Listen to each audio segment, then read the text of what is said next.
Dando sequência aí à nossa sessão, nós temos aqui como exemplos para vocês como o tema vem sendo discutido por profissionais em todo o país e que são dedicados à pesquisa, ao estudo, ao debate sobre o tema.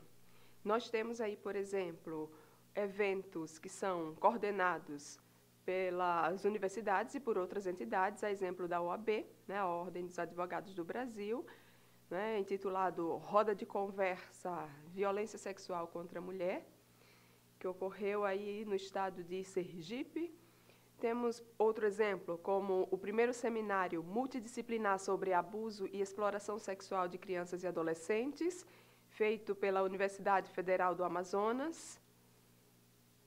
Outro exemplo, o evento intitulado Proteção Integral, Sexualidade e Violência Sexual contra Crianças e Adolescentes, promovido também, né, por estudiosos dedicados, né, ao assunto, e aí, nesse sentido, também o 5º Congresso Brasileiro de Educação Sexual, organizado por 3 grandes universidades, a Universidade Estadual Paulista, a Unesp, a Universidade Estadual de Londrina, a UEL, e a Universidade Estadual de Santa Catarina. Isso aí, né, juntamente com esse grupo do 5º Congresso Brasileiro, tivemos o 7º Simpósio de Sexualidade e Educação Sexual, organizado aí, né, entre Paraná, São Paulo e Santa Catarina. Então, muitos profissionais discutindo o tema. E aí, nesse sentido de exemplos, e aí não só de eventos, mas também de cursos, né, que trazemos para vocês, por exemplo, né, nesse slide 38, o exemplo do programa de pós-graduação em Educação Sexual da Faculdade de Ciências e Letras da Universidade Estadual Paulista, a Unesp. É um programa de pós-graduação em Educação Sexual. Desse programa, né, que conhecemos o trabalho da professora Lucy Musetti, a quem faço aqui referência e reverência, em quem nos inspiramos para trabalhar a temática. É uma grande estudiosa do assunto e, quando falamos em educação sexual, não podemos deixar de ler a produção da professora Lucy Musetti, né? Inclusive, tem umas imagens dela aqui que vamos mostrar mais lá na frente. Imagens dela em ação, tratando da temática educação sexual. E esse é um programa de pós-graduação do qual ela faz parte, e é um programa que está organizado em 2 linhas de pesquisa. Uma delas é intitulada Sexualidade e Educação Sexual, interfaces entre a história, a cultura e a sociedade. E uma outra linha é intitulada Desenvolvimento, Sexualidade e Diversidade na Formação de Professores. Então, a autora, por exemplo, da obra Pipo e Fifi, fez o mestrado nesse programa de pós-graduação.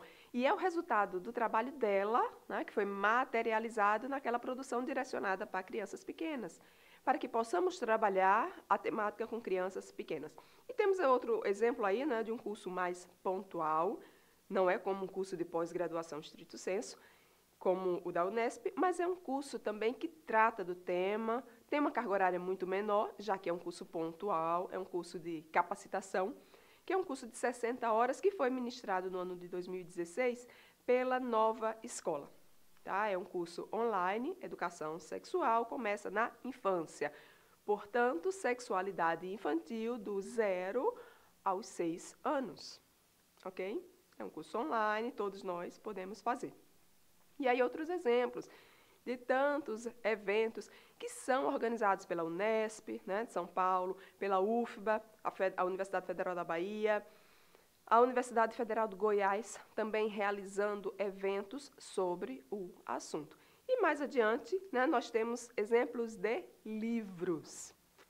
Aqui nós trazemos só alguns exemplos, tá? Porque existem mais outras obras que poderíamos elencar aqui. Mas, por hora, consideramos que esses aqui já servem de bons exemplos. Nós temos aí livros, vejam, livros para todas as idades, Mas temos que ter clareza sobre a especificidade da idade dos nossos alunos. Não é porque é um livro sobre educação sexual que nós podemos trabalhar indiscriminadamente com todo e qualquer aluno. Então, por exemplo, a obra Conversando com Adolescentes sobre Sexo. Quem vai responder? Tem um livro de Júlio Groppa Aquino, né, Sexualidade na Escola, que é um livro, né, esgotado, inclusive, né, já na sua primeira edição. Aí a obra Mamãe, Como Eu Nasci? Ora, é uma obra que traz um questionamento que muitas crianças fazem, né? Algumas exteriorizam e algumas ficam só se questionando, né? E não expõem a sua dúvida. E aí, se eu tenho que responder essa pergunta, mas eu não sei como, então a bibliografia me ajuda.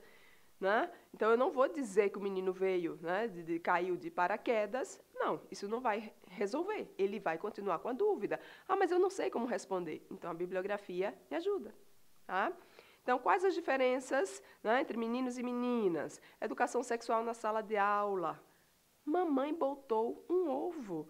Né? A obra aí de Babette Colley, da editora Ática. E, além dessas, tem outras obras ainda dentro aí do pequeno recorte que fizemos, que consideramos pequeno porque há outras obras publicadas. Então, vejam só esses outros exemplos aqui do nosso slide 40. E vejam que, pelos títulos, já há uma indicação de qual público mais direcionado para cada uma dessas obras. Tá? Então, algumas obras são indicadas para trabalhar com adolescentes, outras são indicadas para trabalhar com crianças, outras com crianças pequenas, né? Seguindo aquela divisão lá que a BNCC traz para a gente sobre as crianças. Então, exemplos de outras obras. O que papai e mamãe estão fazendo?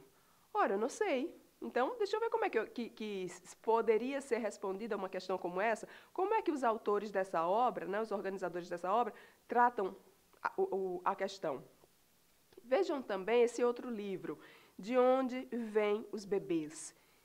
Gente, esse livro, né, de autoria de Andrew e Steven Shipp, é uma obra da década de 1960. Quer dizer, desde a década de 1960, já se estuda, já se discute, já se publica, né, obra relativa à educação sexual para crianças. Então, essa é uma obra, pontualmente falando, de 1969. Né? Então, são muitas as obras que existem em termos de Brasil e de mundo. Eu disse que ia fazer referência a obras internacionais também. Então, aqui é apenas uma pequena seleção, certo?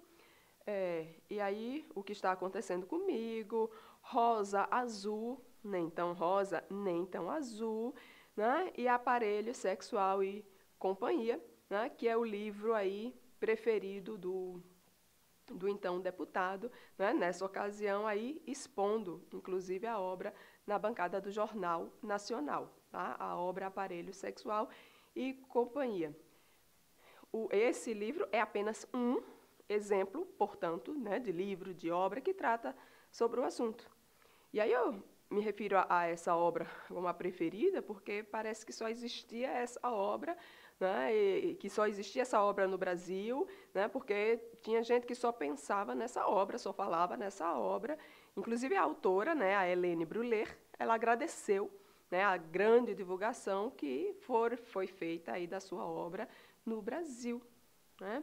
E essa obra ela faz referência à orientação sexual para alunos de 11 a 15 anos. Portanto, não é uma obra para se trabalhar com crianças, né, com crianças pequenas. Portanto, você não vai pegar uma obra como essa para trabalhar com crianças de 8 anos, muito menos de 5 anos. E é claro que, como professor, eu tenho a capacidade de discernimento. E uma vez percebendo, inclusive, que os alunos dos 11 aos 15 anos não têm maturidade suficiente para lidar com o conteúdo daquela obra, o que é que eu vou fazer? Eu vou fazer adaptações ao conteúdo daquela obra. Então, se meus alunos de 15 anos não têm maturidade, então eu faço adaptações. Porque podemos encontrar alunos, né, de 11 anos com menos maturidade, por exemplo, socioemocional, do que alunos de 11 anos. É possível. Então, é preciso, como professor, muita atenção à seleção do conteúdo que eu vou trabalhar em sala de aula e à escolha dos materiais didáticos que eu vou levar para trabalhar com o meu público. Eu preciso, portanto, de domínio sobre o assunto, porque, do contrário, a seleção de conteúdos e de materiais que eu vou fazer para a minha sala de aula, essa seleção vai ficar comprometida, ok? Então, vamos mais exemplos de algumas outras obras, porque tem mais obras ainda, tinham outras, né? Mas eu disse, não, a sessão não é só para mostrar aqui as obras que foram publicadas sobre o assunto. Então, nós trouxemos uma quantidade razoável para que vocês percebam que há estudos em uma boa quantidade e que nos auxilia, nos instrumentaliza a como trabalhar com o assunto. A partir do que trabalhar e como trabalhar. Tá? Então, é nesse slide 41, mais alguns exemplos. Então, livro Discutindo Gênero e Sexualidade na Escola, que é uma produção aí de pesquisadores do Instituto Federal do Espírito Santo, mas ligados ao grupo de pesquisa Educação, História e Diversidade. Temos exemplo também, né, vamos comentar sobre o livro Prática Docente em Sexualidade e Educação Sexual no Espaço Escolar. É um livro da editora Apres, que é muito recente, mas já está esgotado na sua primeira edição. E outras obras. Vejam, depois de tudo que nós vimos aqui, até agora, na nossa sessão, estamos no meio da sessão, mas do que nós vimos até agora, perguntamos a vocês, né, por meio de uma outra enquete, vamos à nossa segunda enquete, se a escola ela deve discutir sobre a educação sexual. Então, eu peço para Marinho colocar a enquete na tela para que possamos pensar um pouco sobre isso. Enquete, por favor.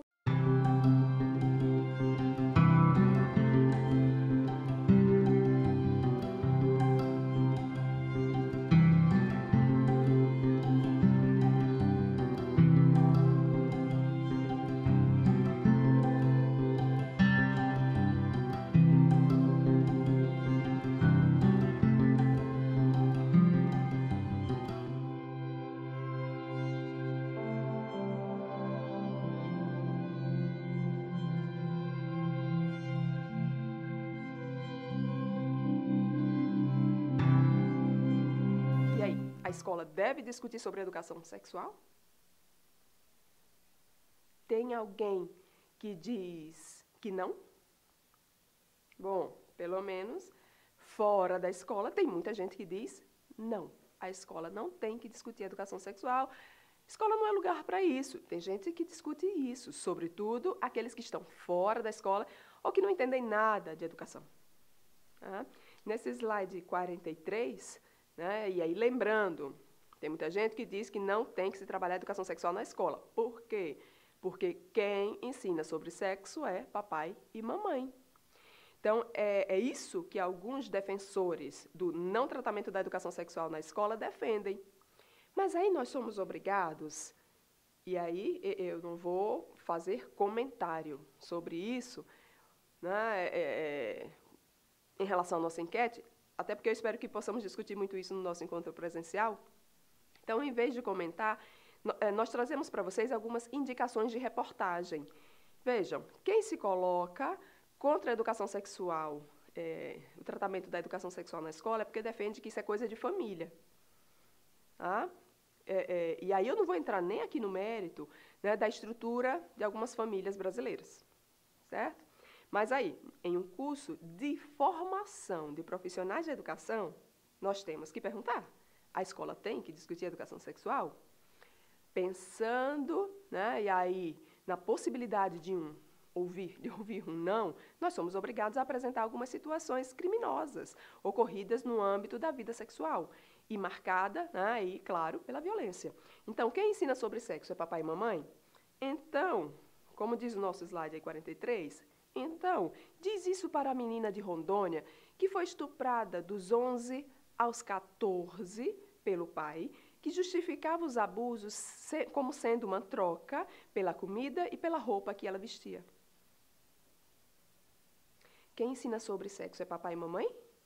Então, diz isso para a menina de Nilópolis, que com 7 anos foi submetida a abusos sexuais realizados pelo pai, com o consentimento da mãe, que dizia ter nojo da criança e querer ver ela sofrer. Quem ensina sobre sexo é papai e mamãe? Então diz isso para a menina de 11 anos, residente em Manaus, que ao ser estuprada pelo pai, pediu ajuda à avó, que abafou o caso para proteger o filho. Diz isso para a adolescente de 12 anos do sertão de Alagoas, que além de ter sido estuprada por 2 anos pelo próprio pai, foi infectada com o vírus do HIV. Diz isso para Letícia Tanzi, estuprada pelo pai e morta a facadas um dia depois que ele saiu da cadeia. Ah, Letícia não está mais aqui para ouvir tudo o que é possível dizer sobre o assunto. Certo? Então, estão aí os links, né? Quem quiser ler as reportagens completas, tá? Os links seguem aí. E avançando aqui no nosso slide 44, nós temos aqui mais algumas indicações de dados, tá? Com o seu respectivo link. Tá? E aí eu queria destacar aqui em números absolutos e em números percentuais, nós temos aqui, por exemplo, o número, né, de 58.037 casos, né, que foram notificados em relação ao abuso sexual de crianças, né, esse é um dado de 2018. E desses, né, 40.161 foram cometidos na residência da vítima, totalizando aí, em termos percentuais, quase 70% dos casos. Isso em relação a crianças. E dos 83.068 casos de abusos sexuais cometidos contra adolescentes, 41.268 foram cometidos dentro da própria casa, ou seja, 58,2% dos casos. Vejam que, em relação às crianças, esse número é ainda maior, chega a quase 70%. E aí, eu volto à pergunta da enquete. A escola deve discutir educação sexual?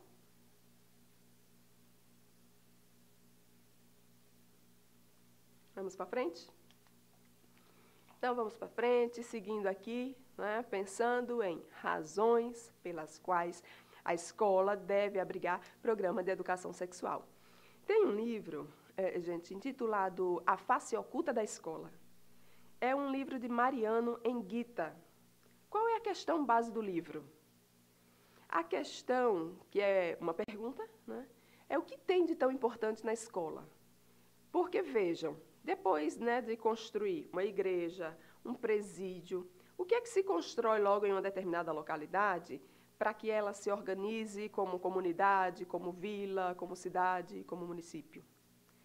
Igreja, presídio, aí se constrói uma praça, uma prefeitura, né, ou uma intendência, como se chamava no Império. O que é que se constrói nesse conjunto? Constrói-se uma escola. E por quê? Porque a escola, ela é uma instituição formadora de hábitos, entendido aí, né, como disposições comportamentais, construídas, né, na vivência cultural do sujeito. Ou seja, adquire-se na escola conhecimentos científicos, mas adquire-se também disposições comportamentais. E orientação sexual está aí. E pensando, né, no contexto escolar, falar em sexualidade significa falar em exercício consciente do ser. Exercício consciente da sexualidade não é sexo, não é relação sexual. É algo que está para muito além disso. É ciências. Ciências no plural. Né? E aí, se para fazermos um trabalho com essa grande dimensão, precisamos envolver todos os professores, não é? Porque precisamos envolver todos os professores, já que se trata de ciências. Falar de sexualidade não é trabalhar somente com o professor de biologia ou da chamada ciências lá no ensino fundamental. Não, é para trabalhar com ciências, né, no plural, no sentido de que professor de língua portuguesa, matemática, história, geografia, todos têm que trabalhar. Porque sexualidade é vida, é uma dimensão da vida humana. Ah, mas eu sou professor de matemática, então me diga aí, como é que eu poderia trabalhar esse tema? Ora, é possível trabalhar com dados. Nós acabamos de mostrar aqui, nos slides anteriores, dados brutos, né, números absolutos, quantitativos em percentuais. Eu posso trabalhar dados, né, e a relação entre eles a partir de problemáticas, né, de questões sociais transformadas em problemas matemáticos. Eu posso trabalhar construindo problemas, lendo gráficos, envolvendo números ou percentuais de mulheres que estão, por exemplo, ocupando cargos de diretorias nas indústrias, ou de mulheres adultas que estão sendo estupradas, ou adolescentes, ou crianças, fazendo isso comparativo, né, com os homens.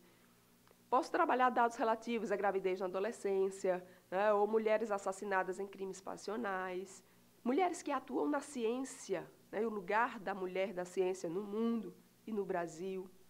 São possibilidades. Tá? E nessa comparação com os homens, com os meninos, né, nós vamos criando a partir, né, de categorias estabelecidas, criando problemas que vão levar os alunos a interpretar. Eles vão exercitar, né, os referenciais teóricos e metodológicos das áreas e vão se apropriar do conhecimento sobre o tema. Tá? Mas sim, de modo específico. Vamos às 5 razões pelas quais a escola deve abrigar programa de educação sexual. Primeiro, é direito do aluno ter acesso à informação sobre sexualidade. 2, porque não pode fugir à sua responsabilidade. Não coadunar que o aluno se mantenha desinformado e enredado em tabus e preconceitos. 3, auxiliar os alunos a superar medos e crendices, sobrepujando aí o senso comum.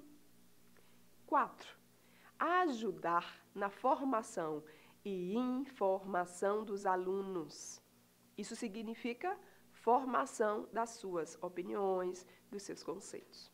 5, contribuir na desconstrução das hierarquias de gênero. E, claro, né, desembocam em relações de exclusão, né, de relações de poder, de discriminação. Tá? Então, educação, quando falamos em educação sexual formal, falamos do quê? Só lembrando aqui, falamos do quê? Falamos de algo que é intencional, metódico, cuidadoso, cultivado, programado, planejado. Não é qualquer coisa. Qualquer coisa a gente vê na mídia. Na escola, não. Estudos mostram que crianças, né, filhas de famílias que não têm um capital social, né, legítimo, aquele valorizado pela escola, que a escola valoriza, mas nem sempre dá, nem sempre constrói, nem sempre proporciona ao aluno, mas valoriza. Então, o que é que ocorre com essas crianças? São as crianças que mais precisam de educação sexual formal nas escolas. Por quê? Porque elas não têm qualquer orientação em casa. O que é que elas têm? É contato com a mídia em casa. E que, por vezes, trata a sexualidade como algo ruim, construída por meio de relações que são violentas, ainda que simbolicamente. Então, são essas crianças que mais precisam de educação sexual formal nas escolas. No Brasil hoje, né, como já comentamos aqui, chegamos ao absurdo de não mais cuidarmos, né, de evitar a gravidez na adolescência, mas sim cuidarmos da sua reincidência. Vejam o nível em que nós chegamos em relação a esse problema social, porque não é um problema pessoal, é um problema de ordem social.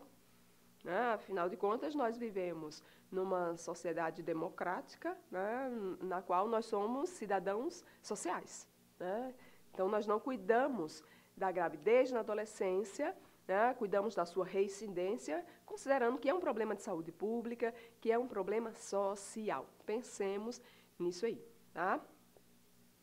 Se a função da escola é trabalhar a dimensão humana do sujeito, então a sexualidade faz parte. A formação humana envolve, né, a consciência da sexualidade. Então, educar, né, com orientação sexual significa formar para a cidadania. Não tem nada a ver com o incitar, com o estimular o início da vida sexual. Quanto mais as crianças, os adolescentes aprendem sobre sexualidade, mais retardada é a inserção, né, na vida sexual. E mais propensos eles ficam a se defender de abusos sexuais. Tá? Então, democratização do saber científico, porque tratar educação sexual é falar de ciência. E democratizar o saber científico é função social da escola. Porque, do contrário, o que a escola vai formar? Vai formar o analfabeto funcional, o sujeito sem expressão, que não conhece sequer a si mesmo. É isso que nós queremos? Mas vamos pensar aí um pouquinho com foco específico na infância. O que é que nós podemos dizer? Podemos dizer que a infância, né, no que diz respeito à sexualidade, as crianças elas sofrem muita violência constantemente pela mídia. Né? Porque quando nós já frisamos aqui, inclusive, quando a gente pensa na relação entre mídia, né, e sexualidade, o que a gente tem é uma alimentação do senso comum, né, a criação de estereótipos. Então, romper com isso só mesmo por meio de uma formação educacional formal que envolva a discussão sobre sexualidade, para que a criança tenha, né, acesso a conhecimentos científicos e utilize esses conhecimentos no combate, né, na vivência do combate a preconceito, contribuindo aí para o seu desenvolvimento humano saudável. Portanto, precisamos ter muito cuidado com as crianças, precisamos ter muito cuidado com a infância, no tratamento de determinados assuntos, entre eles a sexualidade. Tá? Então, criança que tem acesso ilimitado às mídias, isso é um perigo muito grande. E em termos de adolescência? Né? Adolescência, que é um período aí marcado, não é, pelas alterações corpóreas, a atuação latente dos hormônios relacionados à função sexual. E daí, o que é que os adolescentes procuram? Ora, eles buscam entender o que se passa em seu corpo. E muitas vezes eles não encontram respostas. Então a menina está lá, né, com o menino, 14 anos, engravidam. A menina engravida sem ter a menor condição de explicar, por exemplo, o que é ciclo menstrual. Ela não sabe explicar o que é período fértil, né, o que é o ciclo menstrual. Ela não sabe, mas ela engravidou. Quer dizer, ela não entende o que se passa com o seu corpo, o que está acontecendo. Às vezes até busca entender, mas ela não tem acesso a essas explicações científicas necessárias. E aí, quando ela resolve perguntar a determinada pessoa, a pessoa nega a resposta. E aí, na escola, não tem orientação. Então, quando ela tem orientação, ela tem esclarecimento, ela adquire conscientização e aí retarda esses problemas, tá, pessoais e sociais, né, que são decorrentes da iniciação à vida sexual sem conhecimento. Então, os adolescentes, eles buscam entender o que se passa com o seu corpo e eles buscam ansiosamente novas experiências e sem conhecimento sobre o funcionamento do seu corpo, sem o amadurecimento das suas funções executivas, eles terminam negando as possibilidades de riscos. E as consequências, nós sabemos, não são boas para o seu desenvolvimento. E a adolescência, ela confirma a necessidade de um trabalho formal em sexualidade, elemento este essencial para o desenvolvimento deles, os adolescentes. Quando falamos em responsabilidade da educação integral dos alunos, a sexualidade está atrelada.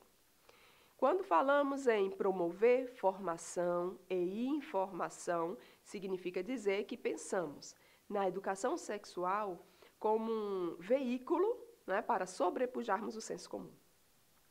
É importante que a escola ela contribua para o bem-estar social dos alunos, ao minimizar, né, suas dúvidas, pelo menos, né, suas curiosidades, seus anseios, sua ansiedade, que tem repercussão na vida social, pessoal e escolar. Tá?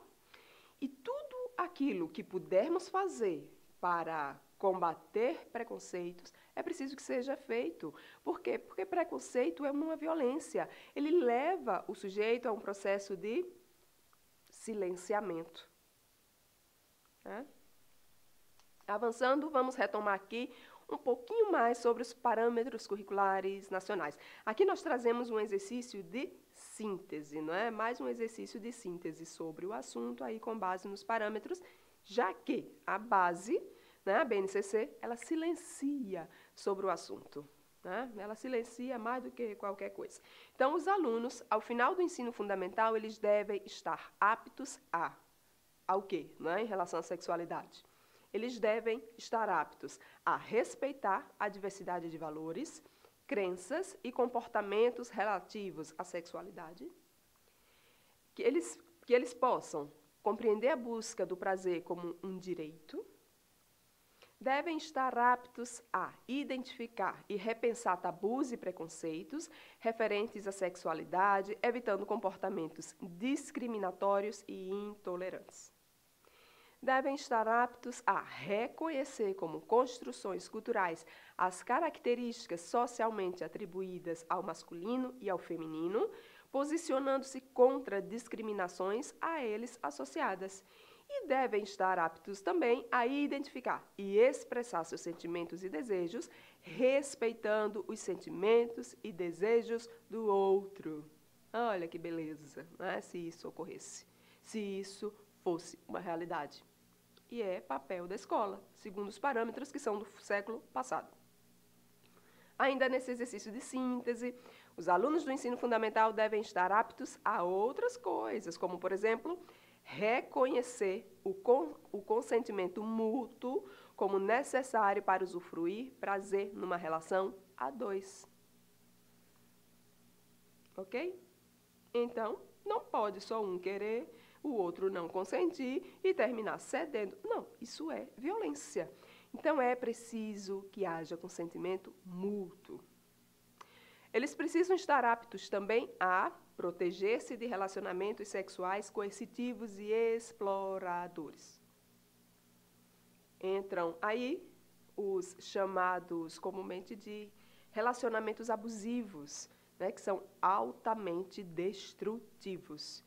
E para um sujeito que está envolvido em um desses, é difícil manter o equilíbrio emocional.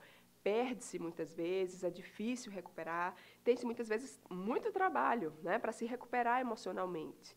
Então, é preciso proteger-se desses relacionamentos coercitivos ou exploradores. Devem estar aptos ainda a agir de modo solidário em relação aos portadores do HIV, conhecer e adotar práticas de sexo protegido, evitar uma gravidez indesejada procurando orientação e fazendo uso de métodos contraceptivos. E ter consciência crítica e tomar decisões responsáveis a respeito de sua sexualidade. Isso tudo está lá, né, num documento relativo ao contexto escolar. Um documento que é de 1998, mas que mantém-se atualizadíssimo.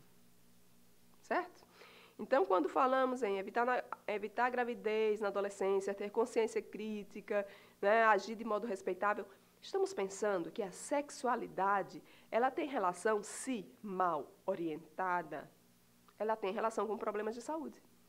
E outros, né, problemas que não são necessariamente de saúde, mas que têm implicações diversas na vida do sujeito, como a gravidez na adolescência, né, e no âmbito da saúde, claro, as doenças sexualmente transmissíveis. E aí, nesse sentido, nós temos assistido, dos últimos anos, né, para cá, nós temos assistido a um aumento significativo entre os estudantes universitários, um aumento de casos de sífilis. Sífilis, que estava controlada no país. Né? E vemos também aumentando os casos de sífilis, juntamente com HIV, né, aumentando entre os idosos. Então, há uma vivência problemática aí no âmbito da sexualidade que está associada aí aos problemas de saúde. Ok? E sobre o tratamento desse tema no âmbito escolar, mais especificamente em relação ao trabalho do professor. Né? O que é que nós podemos dizer sobre como esse professor vai trabalhar? Né? Esse professor ele vai trabalhar como? Vai a partir do que ele acha, baseado na religião? Vai no intuito de se aproximar mais, né, da linguagem dos alunos, ele vai descer o nível da linguagem e vai tratar o assunto de modo pitoresco, né, com piadas, ou ele vai colocar valores que segmentam meninos e meninas. Então, agora eu vou trabalhar com os meninos. Saem as meninas. Agora, saem os meninos. Agora eu vou trabalhar com as meninas. Como é que vai ser feito esse trabalho? Bom, como nós já frisamos, né, acredito que deixamos claro aqui, é preciso ter conhecimento e sensibilidade para trabalhar com o assunto. Não vai contar piada, não vai segmentar, não, isso não tem nada a ver. Esse tipo de postura não se sustenta na escola. É preciso lembrar, educação sexual não é sexo, não é relação sexual, não é reprodução. Educação sexual, falar em educação sexual, não é falar de dogmas, é tratar de responsabilidades e de cuidado com o próprio corpo, portanto, com a própria saúde.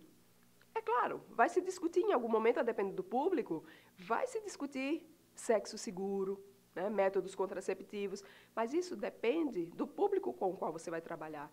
E ainda assim precisa ser trabalhado com base em métodos científicos, com base em respeito, igualdade de gênero. Certo?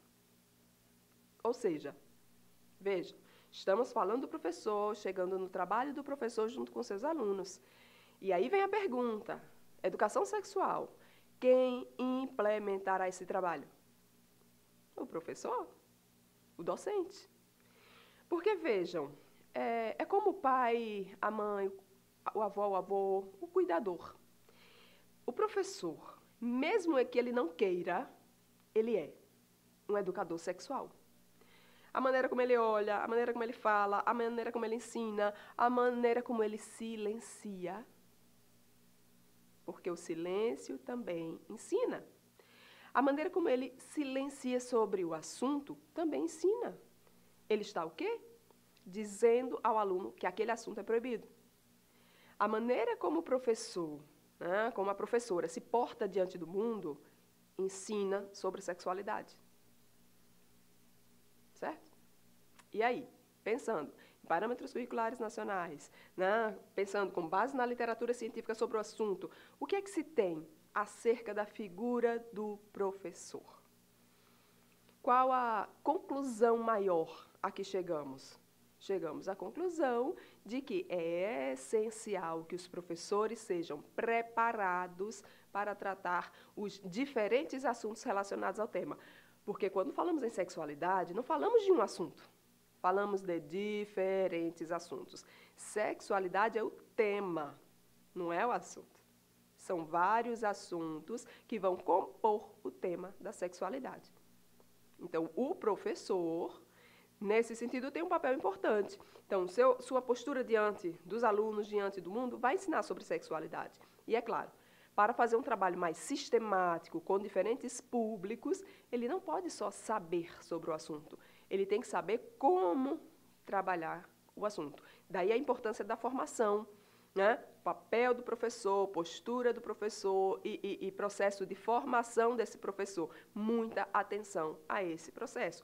Para quê? Para que ele possa trabalhar de forma mais adequada, né, com os diferentes assuntos que vão compor esse tema. Pensando, então, aí na formação de professores. E aí nós trazemos uma pergunta aí nesse slide 51. Os professores têm sido preparados para uma prática pedagógica que abranja a sexualidade? Vocês mesmos poderão responder, não é, se tiveram formação para isso. Agora, lembrando, não é porque não teve essa formação lá na formação docente inicial que não vai estudar sobre o assunto. Né? Que vai ler, interpretar texto, se apropriar do assunto. E mais, muito mais, né, do que se apropriar do assunto, é desenvolver uma forma de trabalhar o assunto. Mas o fato é que os cursos de licenciatura, eles devem oportunizar espaços, né, para que a abrangência da sexualidade e das relações de gênero tenham vez. Então, é preciso formar os futuros professores dentro de uma perspectiva científica acerca da sexualidade. Esse nosso curso de capacitação, né, ele foi pensado para os professores da rede pública de ensino, sobretudo, né? Mas ele é aberto também a alunos de licenciatura, alunos de graduação, porque nós temos também, né, acho que nós temos cursistas, 3, 4 cursistas que são alunos de curso de bacharelado, que se interessaram sobre o tema e estão participando. Mas, sobretudo os alunos de licenciatura, eles têm que ter no seu curso a possibilidade de discutir o tema. Mas lembrando, formação docente inicial é uma etapa considerada prioritária para a formação de professores. Não é? Isso em decorrência do respaldo teórico que o futuro profissional tem de adquirir durante a formação. E aí é importante que, junto com o respaldo teórico que se adquire nesses cursos, haja possibilidade de discutir sobre a educação sexual. Seria bom, né, que houvesse essa possibilidade. Mas também é tanta coisa que o curso de formação docente inicial tem que dar conta, não é? A gente tem que ponderar aí algumas coisas. Penso que uma boa discussão já sobre o que é diversidade já alimentaria bastante as representações dos futuros professores no que diz respeito ao lidar com a dimensão humana, né? E, sobretudo, no Brasil. Sim, e o fato é que nós temos uma indiferença, né, que é generalizante entre os diversos cursos de licenciatura no que diz respeito ao tema sexualidade. E esse silêncio nos cursos pode, infelizmente, reforçar, né, o discurso dominante na sociedade brasileira, né, sobre a sexualidade, sobre as relações de gênero, que é marcada, em termos de senso comum, pela violência, pela discriminação, né, pela segmentação. E aí, lembrando, né, sem que haja uma formação docente, né, sólida e um bom trabalho dos professores na escola, nós vamos continuar contribuindo para a repercussão de uma sociedade repressora. Então, tudo que nós fazemos nessa sessão formativa de hoje, tudo que nós propomos, né, que trazemos para vocês, é no sentido de romper com essa perspectiva repressora, tá, da sociedade. Nesse slide 52, nós continuamos falando aqui também sobre os professores, e aí lembramos que todo professor, consciente ou não, é um educador sexual, certo? E aí, introduzir o tema no contexto escolar, né, isso salienta, né, exige, requer uma preparação específica do professor. É importante que ele adquira uma postura adequada diante do assunto. E o que é uma postura adequada? É uma postura isenta de conservadorismo, de moralismo, né, de superficialidade e de todo tipo de excessos, visando que essa proposta de trabalho ela tenha êxito. Por isso é preciso muito cuidado, porque sem uma formação adequada, qualquer proposta de trabalho corre sérios riscos, como elencamos aí, nesse slide 52, né, algumas possíveis consequências, né, e quais são elas? Trazemos aqui alguns exemplos. Uma atitude conservadora e silenciadora da proposta de abandono, né, alegando, né, que o tema é por demais complexo. Uma outra possibilidade, né, consequência negativa, é a prática de propostas reprodutivistas, superficiais, que caem no vazio e no esquecimento. E tem aquelas outras propostas que podem ser até bem intencionadas, mas que, sem formação docente adequada, no que é que recai o trabalho do professor? Em propostas entusiastas e exageradas que priorizam o prazer em detrimento da responsabilidade. Ou ainda, em termos de consequências inadequadas, adoção de uma postura moralista com propostas dogmáticas e ideológicas, enviesando a leitura científica acerca do tema. Tá? Então, professora, é essencial que nós professores, nós sejamos preparados, formados acerca dos distintos assuntos que compõem o tema sexualidade. É preciso que tenhamos espaço para rever, né, e para que possamos, junto, né, dessa revisão, para que possamos nos despir de preconceitos, temores, tabus, mitos que se apresentam em torno do tema. É preciso que desenvolvamos sensibilidade, a sensibilidade necessária para permitir a tomada de decisões e tomada de consciência, para que as atitudes, né, do docente possam auxiliar os alunos a se manifestar e a ter consciência dos seus limites. E é preciso, né, que o professor ele tenha desenvoltura para abordar esses temas em sala de aula. Tá? Porque não é simples.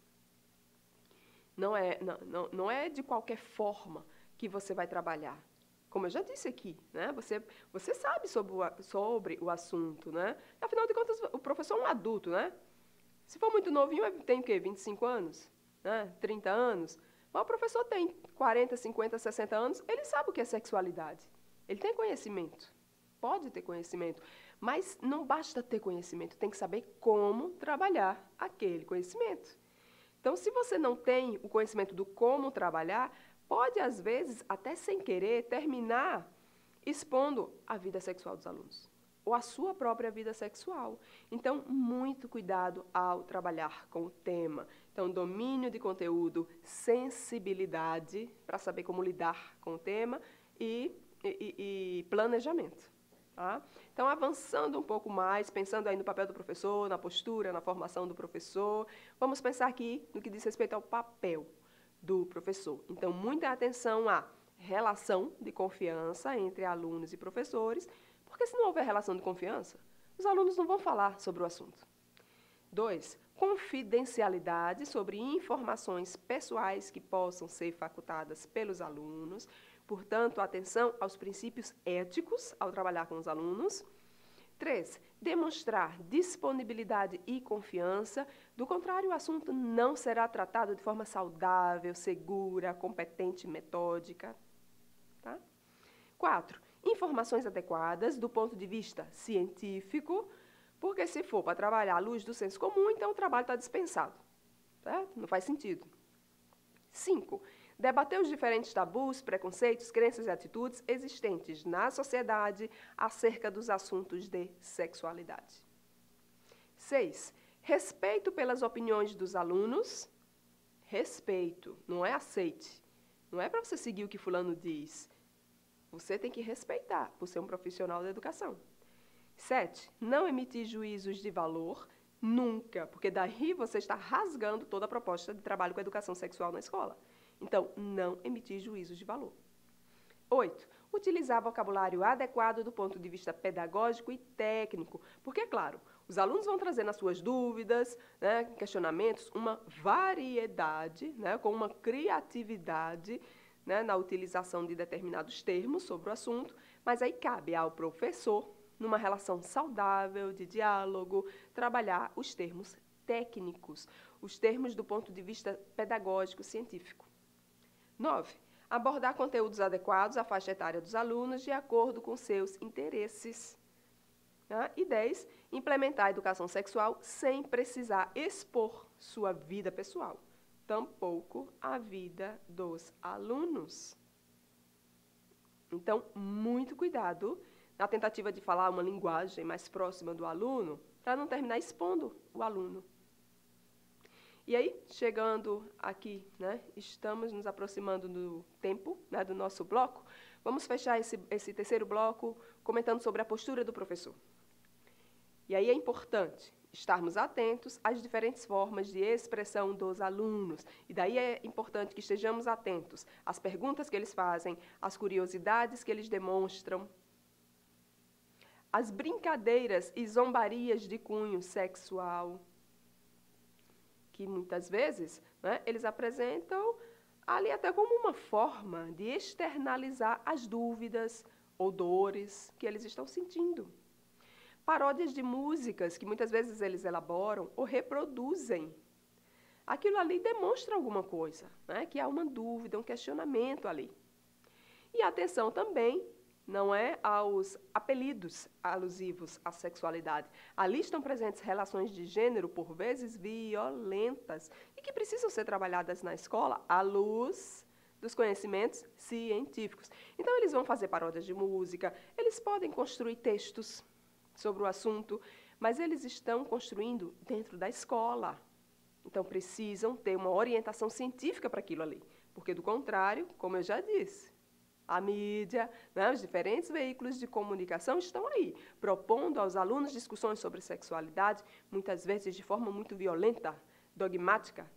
Então, se isso entra na escola por meio de brincadeiras, paródias, apelidos, né, piadas, e o professor não vai fazer nada, não, é preciso fazer algo do ponto de vista científico.